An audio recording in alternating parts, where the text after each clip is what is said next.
Waalaikumsalam warahmatullahi wabarakatuh. Pak, izin wawancara ya Pak tentang materi CGP pengambilan keputusan yang berbasis nilai kebajikan. Boleh ya Pak? Ya silakan. Pertanyaan pertama Pak, di sekolah kita ini kan banyak kasus, ada yang dilema etika, ada yang rujukan moral. Bagaimana tanggapan Bapak menyikapinya? Memang di sekolah kita, terutama untuk siswa, ada yang dilema etika. Dilema etika ini kita identifikasi ada dua keputusan yang kita ambil, itu dua-duanya baik. Nah, cuma mana yang terbaik dari yang baik itu. Kemudian yang rujukan moral itu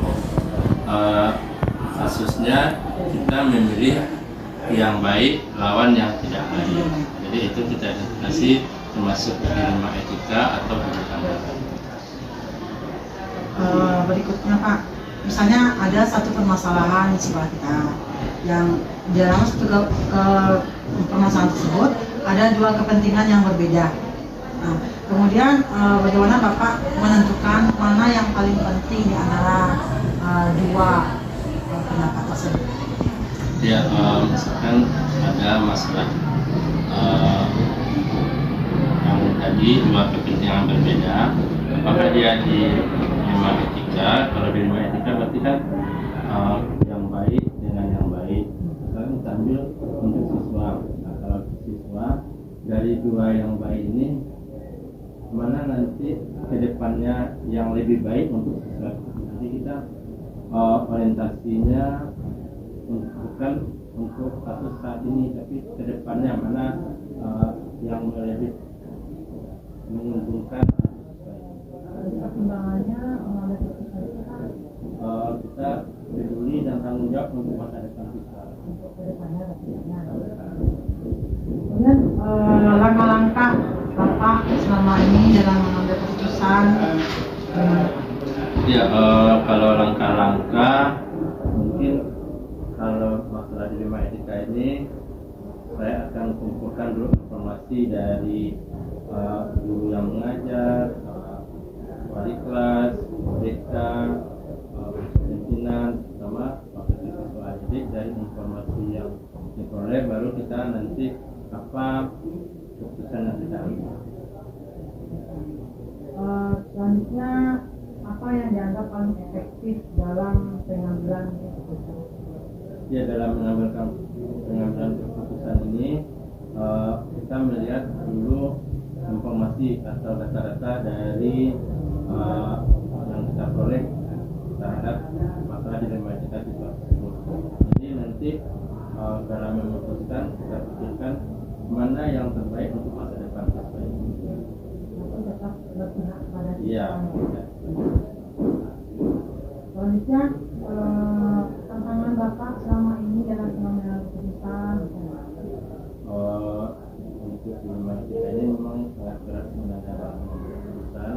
Pasti ada juga pro dan kontra karena tidak semua teman-teman guru dan juga teman-teman dari siswa mengerti apa yang kita pikirkan ke depannya. Jadi pasti dalam keputusan ada pro kontra, cuma kita akan meyakinkan kepada teman-teman guru kalau keputusan kita ini bukan untuk pada saat ini sebenarnya, tapi targetnya masa depan siswa. Jadi ke depannya. Kalau tantangan dari siswa atau orang tua atau masyarakat ada nggak? Ya, jadi dalam mengambil keputusan ini kita akan memanggil dulu orang tuanya, kita sampaikan ke orang tua bahwa keputusan yang kita ambil ini sebenarnya bukan hukuman buat si anak, tapi ada edukasinya, ada pendidikan yang hikmah yang diambil dari keputusan yang kita ambil.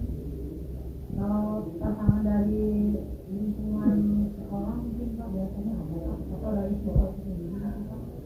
Biasanya ada juga karena kalau siswa mungkin melihat keputusan kita ini masih sesaat kepentingan sekolah. Jadi sebenarnya keputusan itu bukan untuk kepentingan sekolah, tapi kepentingan dari si murid tadi. Jadi mungkin kalau dari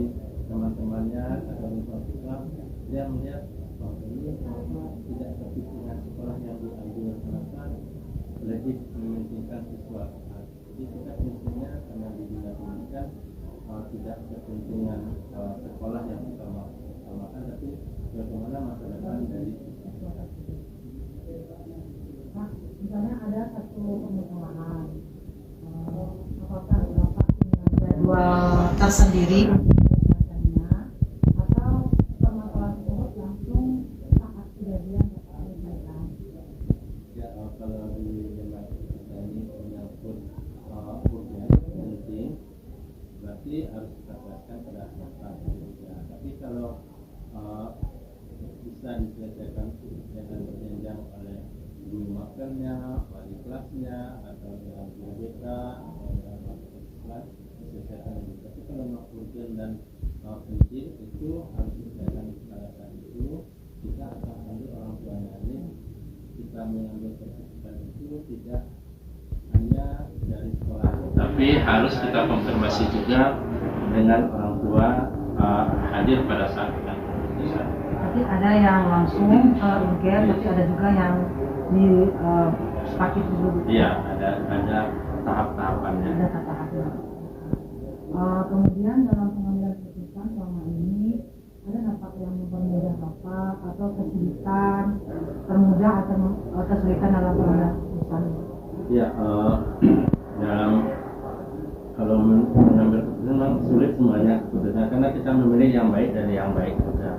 Cuma dalam mempermudahnya mungkin dari informasi yang kita kumpulkan, kemudian dari orang tua yang kita imbau, dan keputusan yang kita ambil bukan dari kelas-kelas saja, tapi tim yang sama-sama kita memikirkan keputusan yang terbaik untuk anak kita apa. Jadi nanti kita inginkan yang kita ambil ini win-win solution. Jadi sama-sama bisa menerima itu, bukan sebagai hukuman tetapi edukasi yang didapat. Seandainya ada, misalnya keputusan sudah diambil, seandainya ada pihak atau siswa atau mungkin juga dari majelis guru yang tidak bisa menerima keputusan itu, apa solusinya? Ya, kalau kita sudah sepakat dari bersama-sama mengambil keputusan tadi, ada yang pro, ada yang kontra. Kalau yang pro berarti kan sudah setuju dengan kita.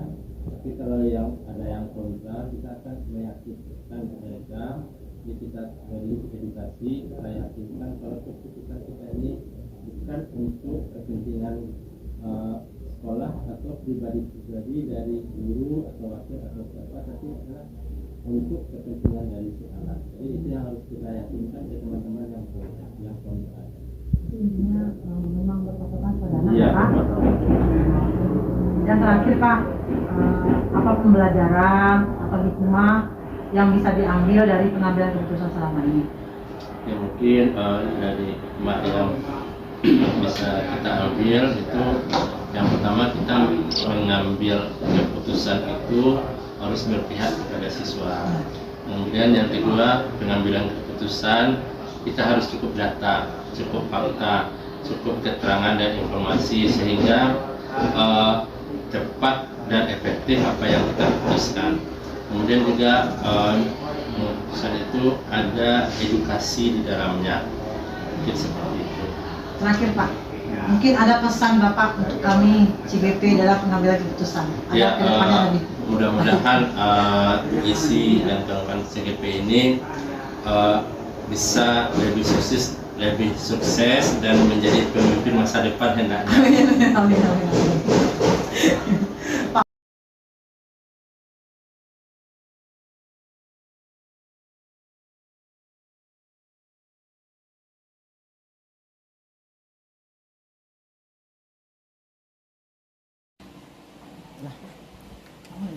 Ya, boleh.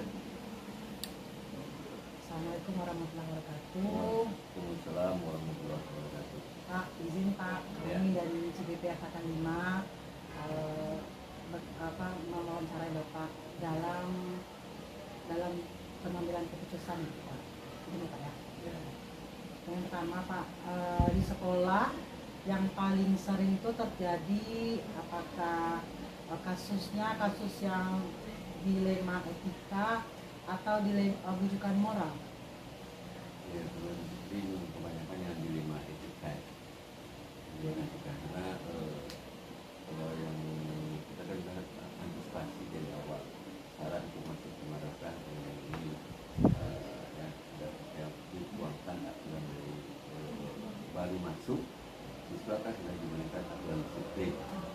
Kalau memang melanggar yang aturan yang berat berarti sudah masuk nilainya di skornya itu, dan kalau skornya ada 100, kumpulan nilai 100, maka langsung dikembalikan kepada orang tua alias dikeluarkan. Nah, yang melanggar aturan berat itu nilai itu sudah 100 langsung. Nah, iya, mau diterapkan, dan situ sudah dituangkan dari saat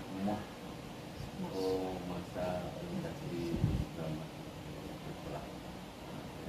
Kalau di madrasah namanya kan sama masa ta'aruf pengenalan siswa madrasah itu yang dikenalkan. Itu jawaban yang pertama ya. Ya Pak, misalnya ada satu permasalahan yang terjadi di sekolah. Dalam kasus tersebut ada dua kepentingan yang berbeda. Keduanya sama-sama benar gitu Pak. Bagaimana Bapak menyikapinya? Yang pertama itu kasus dari ini kasusnya terhadap Satu kasus. satu kasus ini satu kasus terhadap satu orang siswa. Misalnya. Terhadap satu orang siswa. Ya. Oh, dilemanya maksudnya kedua-duanya benar. Misalnya satu kasus, tapi pengambilan keputusannya dua gitu Pak. Ada kepentingan yang berbeda di sana. Nah, bagaimana Bapak menyikapinya gitu Pak?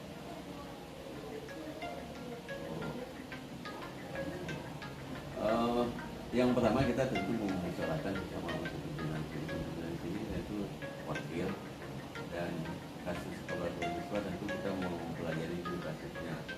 Apakah kasus ini sebelum datang ke halo, Assalamualaikum.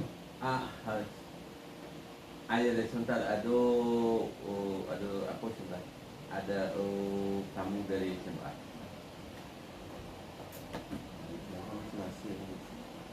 Ya, lanjut. Lanjut Pak ya. Yang ketiga, langkah-langkah pengambilan keputusan yang Bapak lakukan apa ya Pak? Ya, yang pertama mengidentifikasi permasalahan itu. Yang pertama, setiap permasalahan yang dari belakang itu sebelum langsung ke kepala sekolah. Yang pertama, permasalahan itu tentu didefinisi oleh wali kelas.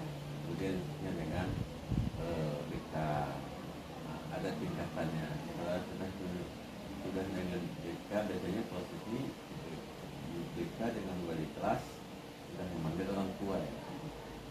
Ternyata kalau sudah dipanggil orang tua, BK masih ada melanggar lagi, itu berarti panggil orang tua lagi, dan sudah melibatkan dengan wakaf kesiswaan.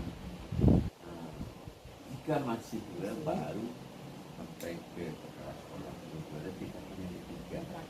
Ya, jadi untuk sampai ke 3 itu, maka kalau sudah sampai ke sekolah, berarti identifikasi masalahnya, berarti data sudah dapat dari wali kelas, wakaf sekolah, maka setelah sampai itu biasanya orang tuanya tetap dipanggil, tapi sebelum tua maka merumuskan permasalahan dan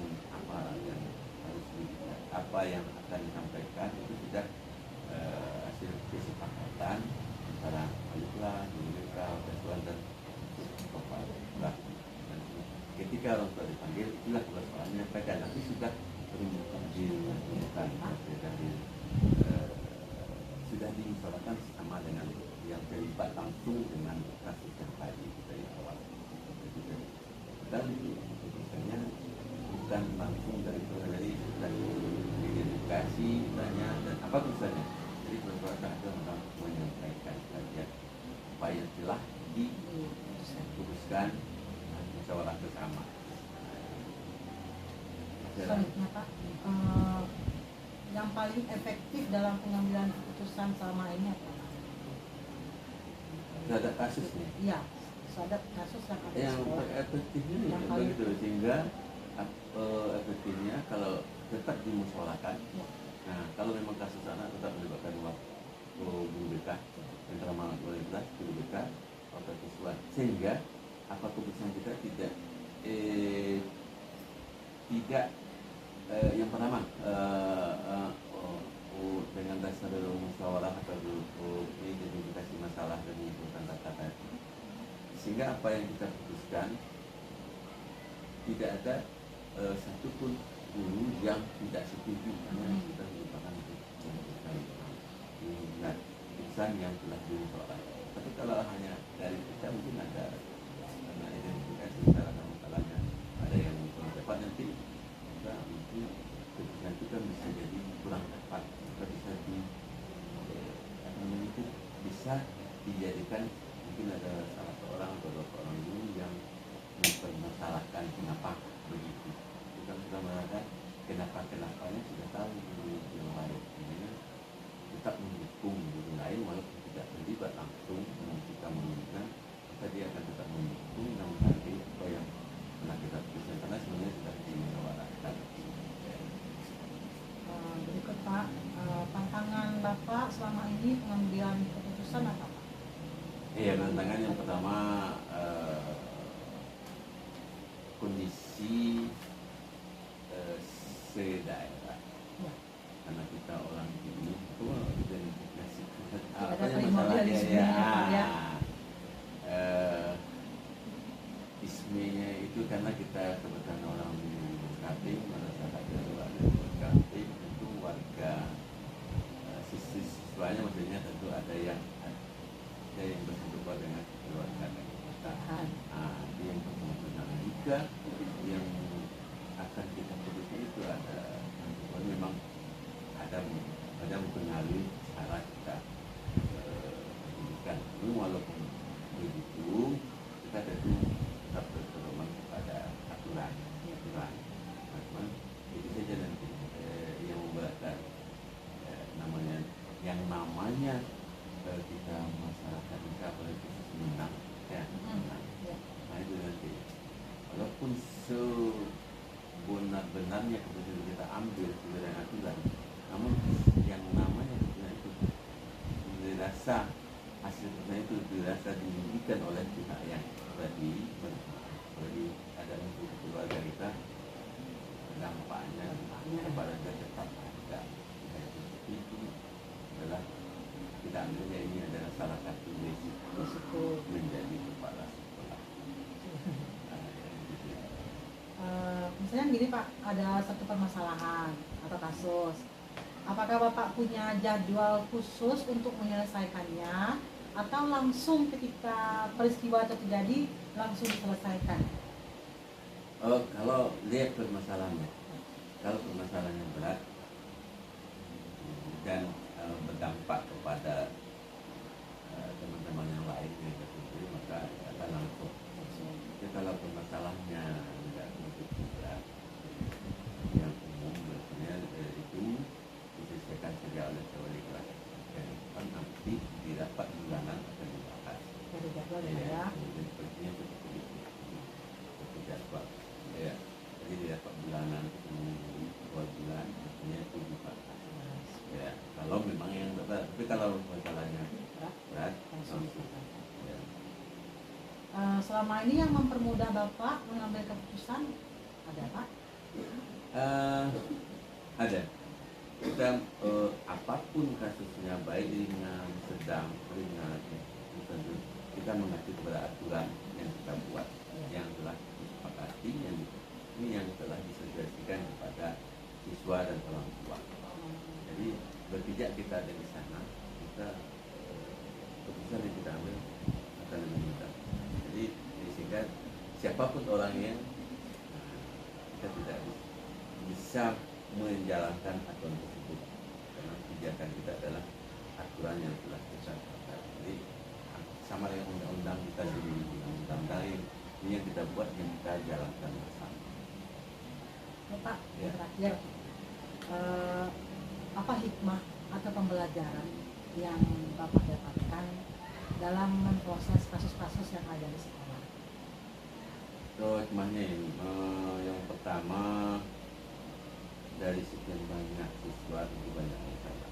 Sekian banyak siswa kita tahu bahwasanya permasalahan siswa itu yang kadang-kadang ada beberapa siswa jarang dia masuk. Kita pernah menemukan dia tidak masuk, dia sering terlambat dikarenakan ternyata setelah ditelusuri ternyata dia membantu orang tuanya di baik tersebut.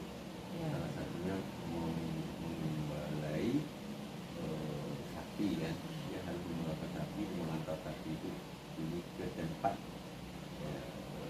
lokasi yang agak jauh, lalu dia pulang kemudian baru ke sekolah. Di rumahnya pun berjarak dekat di sini, sebenarnya dia juga harus datang ke sekolah, harus juga menggunakan kendaraan umum. Karena menggunakan kendaraan umum kalau sudah terlambat itu kan maka setelah ditelusuri, ditanya dia bantu orang tua, maka wali kelas bersama dengan wakil siswa menelusuri dan memantau langsung kejadian. Ternyata bukan seperti itu. Ketika orang tua datang, dia baru pulang dari pengantar sampai di rumah. Nah, itu makanya itu salah satu permasalahan itu dan dapat kita maksudnya itu yang memakan kita ada kebijakan. Kemudian dalam misalnya lagi dengan sebanyak yang kita mengambil kita itu kita banyak belajar dengan psikologi anak yang seperti ini. Ternyata kalau harus diapakan ke anak yang diapakan dengan sudah banyak kasus itu sudah dengan berikutnya yang masalah sama dengan karakter yang bersama sudah kita berpijak dari yang telah kita lakukan dulu ya. Nah, juga lebih mudah kita dalam memutuskan karena sudah belum banyak masalah yang sudah kita selesaikan itu ya. Sudah siap Pak wawancaranya Pak. Makasih banyak ya Pak bantu Pak.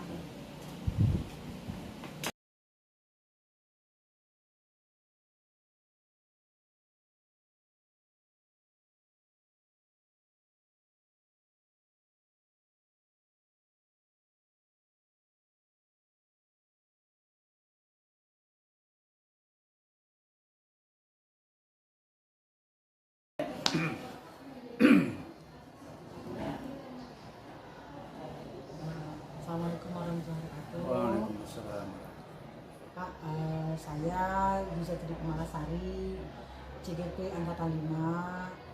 Izin kalau Bapak boleh berkenan kami wawancarai Bapak dalam materi pengambilan keputusan berbasis kebajikan. Oke Pak ya. Pertanyaannya pertama, di sekolah itu kan banyak kasus yang terjadi ya Pak, yang berkaitan dengan guru mungkin, berkaitan dengan siswa. Biasanya permasalahan itu ada dua, ada yang dilema etika saat keputusan dari permasalahan tersebut ada benar dan benar, kemudian ada bujukan moral jika keputusan tersebut ada yang salah dan benar. Nah, pertanyaan saya kepada Bapak, bagaimana Bapak menyikapi dan membedakan kedua permasalahan tersebut?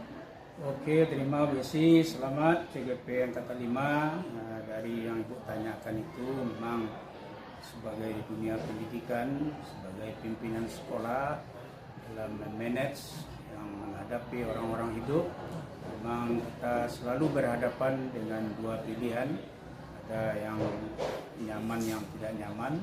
Dari yang nyaman itu mungkin ada nilai-nilai kebenarannya, mungkin benar semua, kemudian juga ada yang salah. Nah, itulah romantika kehidupan dunia pendidikan, karena kita berhadapan dengan orang-orang yang berbeda dari karakternya, dari mata pelajarannya, dari tempat lahirnya pun juga berbeda. Semuanya itu memang disatukan untuk mencapai sebuah pendidikan yang kita idam-idamkan. Itu sebagai kita dunia pendidikan, sebagai saya manajemen dari sekolah, yang paling sulit jadi kepala sekolah itu bukan memang memutuskan dua perbedaan, di mana yang satu itu kita harapkan tidak ada yang korban. Itu kita inginkan di dunia pendidikan ini. Nah, jadi dari apa yang Ibu Yesi sampaikan tadi,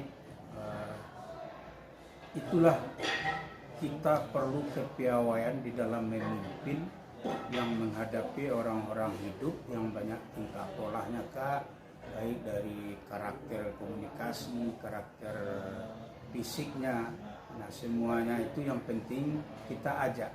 Sebelum kita memutuskan yang benar-benar itu, kita sebagai pemimpin tentu kita tahu kita ini sebagai pegawai negeri, sekarang namanya ASN, aparatur sipil negara, punya kewajiban menjalani semua apa yang diperintahkan dari pemerintah pusat, provinsi, dan kabupaten kota untuk memajukan dunia pendidikan. Di mana dunia pendidikan itu menginginkan bagaimana peserta didiknya itu hebat, pintar, punya semangat, dan dia sukses yang kita harapkan untuk masa depan. Kemudian yang kedua tentu bagaimana sarana prasarana sekolah itu menjadi lengkap, bisa menunjang dan mendukung dari untuk memajukan peserta didik. Yang ketiga tentu kita harapkan guru-guru kita, guru-guru hebat yang bisa memiliki potensi untuk membawa peserta didik itu memiliki knowledge yang hebat, keterampilan yang bagus, dan karakter yang mumpuni yang bisa ditempatkan di mana saja. Jadi tentu sebagai pimpinan sekolah kita ingin memutuskan dari tiga hal itu harus muncul, bahwa apakah peserta didik ini bertambah knowledge-nya, keterampilannya, karakternya lebih baik.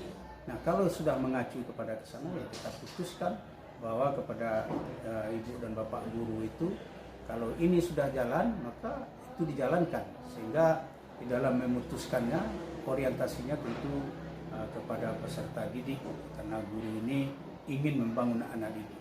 Boleh kita sama-sama besarkah, sama-sama menjadi guru, persaingan kita di dalam memajukan diri kita silakan saja. Tapi hakikatnya memajukan peserta didik harus menjadi dominan untuk kita sebagai guru. Yang berikutnya Pak, misalnya ada satu permasalahan yang terjadi di sekolah. Nah, dalam kasus tersebut ada dua kepentingan yang berbeda. Nah, bagaimana cara Bapak mengambil keputusan kepentingan yang mana yang perlu didahulukan? Jadi memang kita melihat karena berbagai macam dari guru-guru kita, dari mata pelajaran saja berbeda, ada pendidikan agama, ada PKN, ada matematik, ada olahraga, semuanya memiliki keinginan yang berbeda-beda untuk memajukannya. Tentu bisa dipastikan bahwa masing-masing dari karakter guru itu, dari segi cara itu bisa dipastikan juga berbeda-beda. Kalau memang ada terjadi perbedaan, tentu kita ingin memutuskan, misalnya ada membangun sesuatu, katakanlah kami baru-baru ini ingin bangun masjid.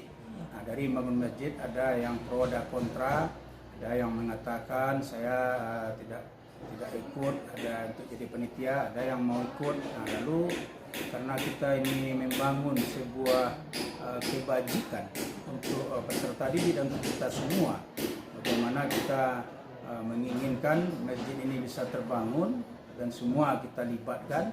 Lalu yang tidak merasa terlibat ya tetap juga kita ajak.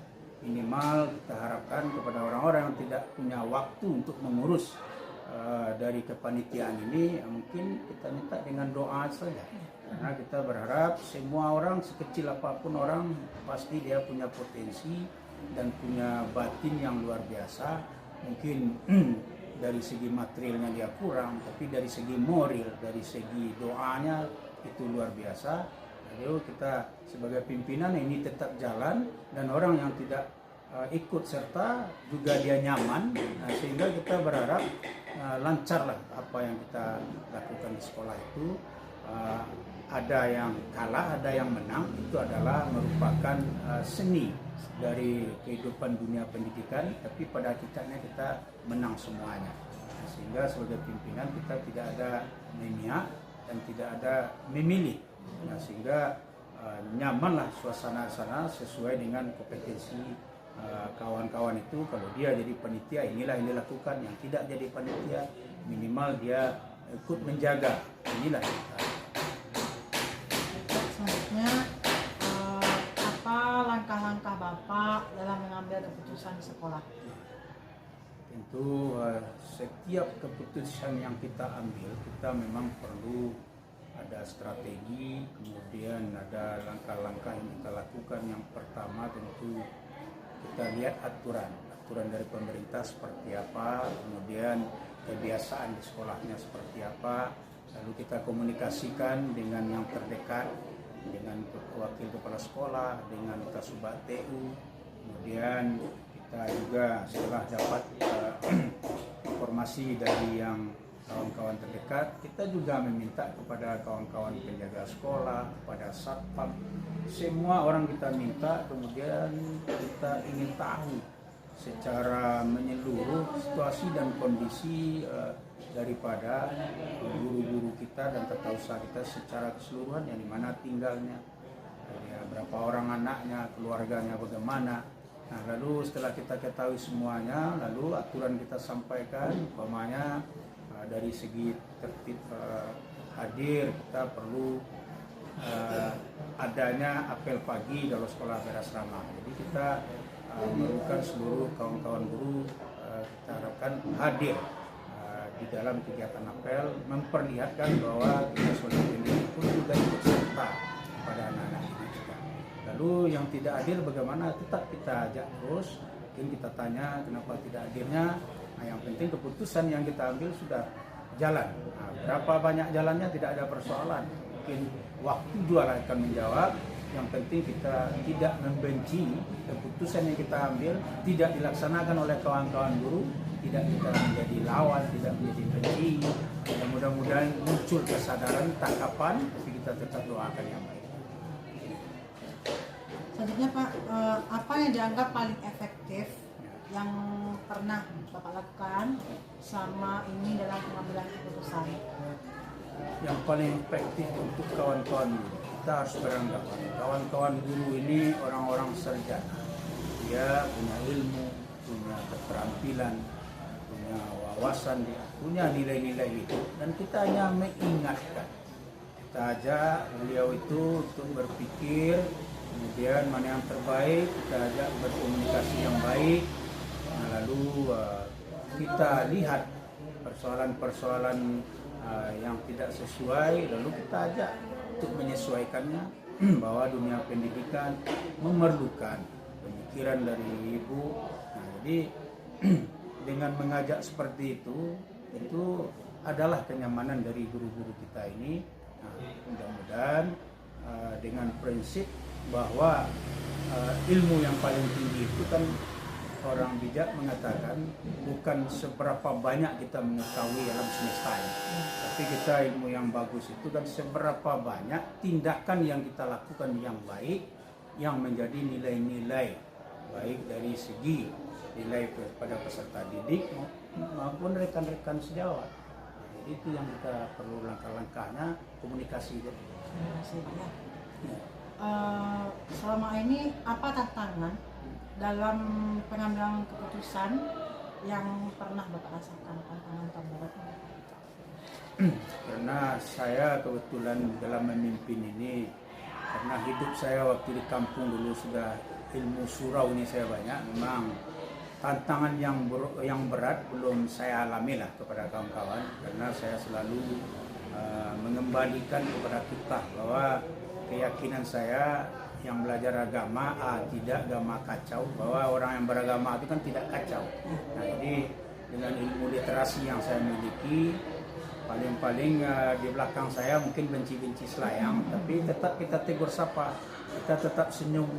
Biarlah orang tidak mau menegur kita, tapi kita tetap menegur orang itu. Nah, jadi ya itu tekniknya saya lakukan. Nah, jangan biarkan satu hari penuh ini, oke lah, mungkin dia marah sama kita. hari kedua, paling lama hari ketiga dia harus kita tegur.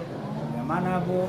Bagaimana Pak? Nah, jadi kita yang menegur turun tangan. Kalau ditunggu dari dia karena kawan-kawan ini mungkin keras hatinya tinggi, memang sulit. Maka kita sebagai pimpinan tetap dan juga lah ilmu menghambakan ilmu Kiai Dewantoro. Kita tuntun, kita tegur. Nah, jadi hal-hal seperti itulah kita membiasakan kawan-kawan itu sehingga tidak ada rasa dendam lah, sehingga nyaman kita memimpin di sekolah.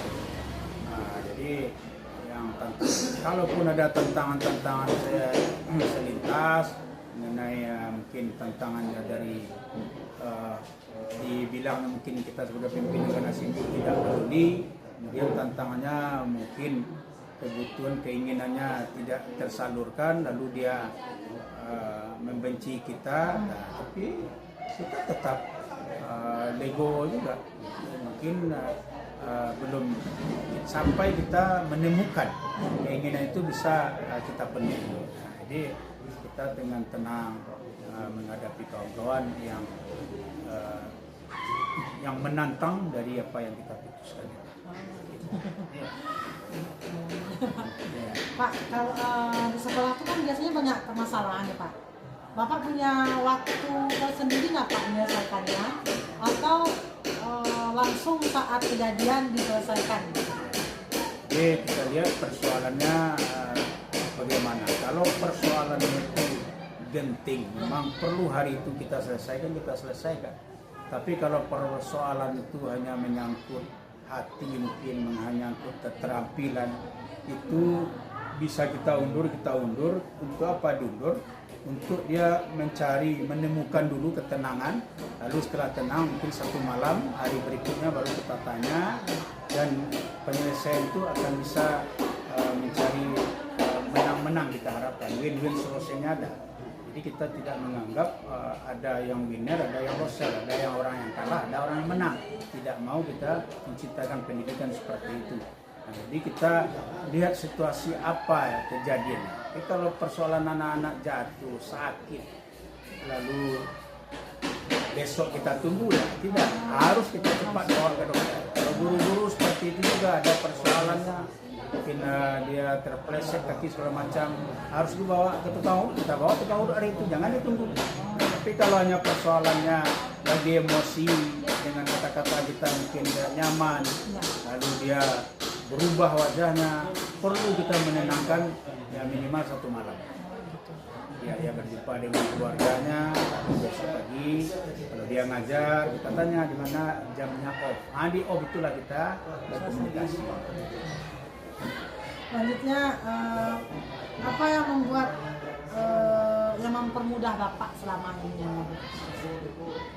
Yang mempermudah saya mau tidur itu tidak adalah kawan-kawan ini yang saya anggap berdosa kepada saya, dan saya ini selalu memaafkan. Dan setelah salat saya hanya berdoa dan saya mengirimkan Al-Fatihah kepada kawan-kawan guru setiap di salat. Ila hadratin Nabi Mustafa ila arwah muslimin wal muslimat, khususan GTK SMA saya yang saya pimpin, Al-Fatihah. Jadi saya kirimkan Al-Fatihah dengan harapan memberikan Al-Fatihah, kebencian segala macam yang dibisikan-bisikan setan itu mudah-mudahan yang muncul lagi.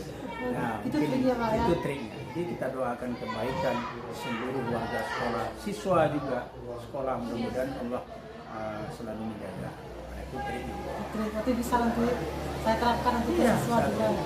Kalau ada siswa yang agak kembangkan, kita kirimkan Al-Fatihah gitu Pak. Al-Fatihah itu kan bukan Al-Fatihah, nah itu kan Bismillahirrahmanirrahim sampai habis. Itu itu trik. Terakhir Pak, apa pembelajaran atau hikmah yang selama ini yang bisa Bapak ambil selama mengambil keputusan? Jadi hikmah sebagai dunia pendidikan yang kita alami memang keanekaragaman, kemudian kesamaan itu memang harus kita nikmati, kita lebih literasi, bahwa ilmu yang kita pelajari selama ini, yang kita baca selama ini, ternyata secara konseptual memang terjadi di tengah-tengah kehidupan orang-orang pendidikan. Lalu solusinya pasti ada. Makanya kita harus banyak problem solving, memecahkan masalah dari kajian-kajian teori yang kita ilmui, yang kita ketahui.